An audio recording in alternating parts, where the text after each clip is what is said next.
Jack had originally planned to go home and sleep after the last round of gambling, but suddenly, a mysterious message appeared on his phone, urging him to go all in. Jack figured it didn't matter since he had been losing all night anyway. So he grabbed all his chips and pushed them forward in a crazy move that even startled the dealer, who hesitated to begin. The dealer had to consult with the manager next to him, and only after getting approval did the game continue. The dealer first confirmed Jack's bet amount and bluntly wished him good luck before starting to deal the cards. Jack anxiously watched the table while the surrounding gamblers waited to see how this would play out. Surprisingly, Jack ended up with the highest score of the night, instantly turning his $100,000 into $1 million. The ladies beside him were thrilled for his success, but little did they know this was just the beginning. Soon after, a second text message instructed Jack to play slot machine number 13 in the casino. Unfortunately, someone was already playing that machine when Jack arrived. Another message came through, revealing that the slot machine would hit the jackpot on the third round. As time was running out, Jack offered Will, the current player, $100 to buy his spot at the machine. However, Will refused, stating that 13 was his wife's lucky number. Seeing Will start another round,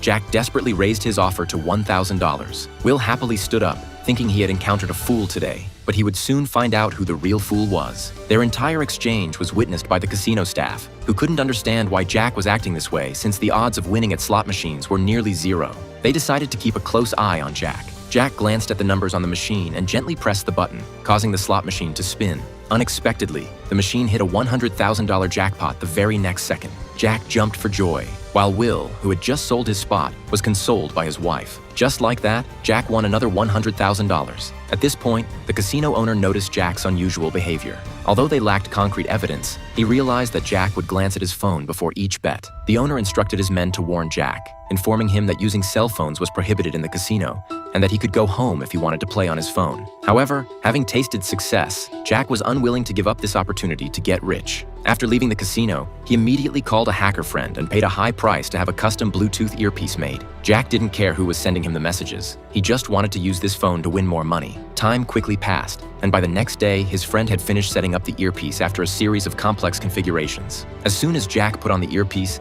a message came through, urging him to hurry to the casino. Unbeknownst to Jack, the casino owner had already spotted him on the surveillance cameras the moment he entered. Another message directed Jack to a specific slot machine. As Jack made his way there, the casino owner also noticed his unusual behavior and rushed downstairs to stop him. But by the time he arrived, Jack had already reached the slot machine. With a tap of his hand, the machine spun wildly, and the reels stopped one by one on the number 7. Jack had won the biggest jackpot in the casino's history, a whopping $3 million. The entire casino erupted in excitement, but as the owner approached, Jack quickly fled through the side door. However, as soon as he stepped outside, a burly man tackled him to the ground. Due to copyright restrictions, the story can only be shown up to this point. The movie is called Killer Cell Phone.